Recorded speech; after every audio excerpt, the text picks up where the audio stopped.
30 Minutes or Less is a movie that I just watched for the very first time, and I'm here to give my review of it almost 11 years later when it first released back in 2011. Drop a comment down below if you are somebody who has seen this movie and how you feel about it and if it holds up still to this day.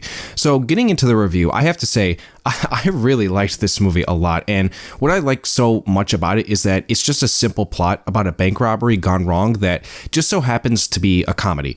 There's no overcomplicated backstory behind it. It's just a simple story about a guy named Nick, played by Jesse Eisenberg, who gets caught up in a bad situation where he is forced to go rob a bank for two guys who need money to help hire an assassin to kill their dad. I mean, at that point, while it is a very crazy plot, what really drives this movie is the comedy and the humor.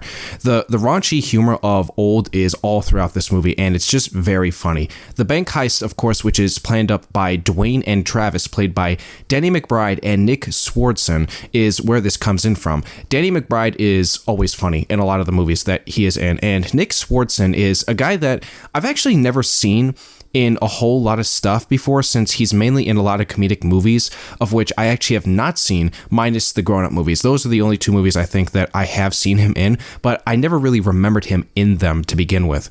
We also have Aziz Ansari, hope I'm pronouncing that right, who plays Chet, the friend of Nick in the movie who helps him with the heist. He is also very funny, and maybe the funniest part of the entire movie, because in some cases he is kind of the comedic relief. He definitely cracks the most jokes out of anybody.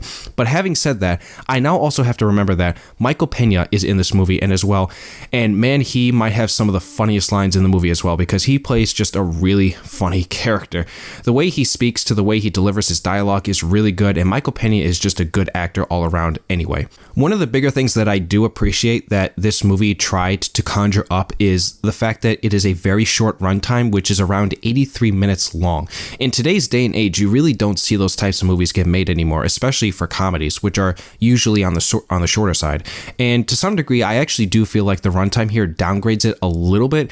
I think they could have added maybe 10 to 15 more minutes onto the runtime to flesh out some things, especially with the ending of the movie. There are certain characters in the movie that you have no idea what happens to them because the movie moves very quickly to get to the end. And Ruben Fleischer is the director of this movie, and you'll know him for movies such as the Zombieland films, Gangster Squad, the first Venom movie, and the most recent video game adaptation of Uncharted. I think overall his directing here was alright. I wouldn't say this is one of his better films. I think he probably did a better job directing all his other movies, if I'm being perfectly honest. And this also now completes my watching of all of his films. I've seen every single one of them, so the first Zombieland to this day is still my favorite of all of his movies. Of course, with comedies, not every joke usually lands, and there's a lot of times where a joke will just fall flat very hard. And I will also say, even if some of the jokes in this movie are funny, one thing this movie is very much missing is development. Every character usually feels very one note, especially the dad of Dwayne, who is the one being targeted, and he's basically your typical stereotype for a veteran who acts all tough and like can get in your face. And Jesse Eisenberg is in a sense just playing himself. That's just usually how he plays himself in a lot of movies, and so there's not really too much to his character either. Now, as of right now too, if you go online and look at how both sides feel about the movie, it's pretty much the same down the line. The audiences and the critics didn't like it, and while I am not on that line specifically, I would say that I would give it a score maybe a little bit higher than that, but not too far higher than that. So yeah, I'm definitely a little bit indifferent than a lot of people on that. So I just personally think if you are somebody who's looking to watch a really stupid movie with some really dumb comedy that is just very funny, then this is going to be a movie for you. If you are the complete opposite of that, well, you're not going to like it then, I'm sorry to say. So I guess other than that, there's not really much more to say about the movie itself, just because of the fact that it is so short and not much really happens again. It's just a very simple plot and a very simple movie.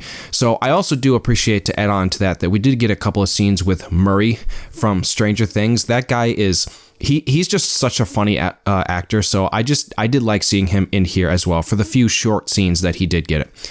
So that's going to end off this review, and right now I would really love to hear what you all have to say about this film in the comments down below. Let me know how you feel about it. Does it hold up nowadays or does it not? I really want to know what you all have to say. And while you're at it, please also drop a like on the video if you liked it and want to see more, and subscribe to the channel if you are new. You all have a great rest of your day, and I will see you in the next one.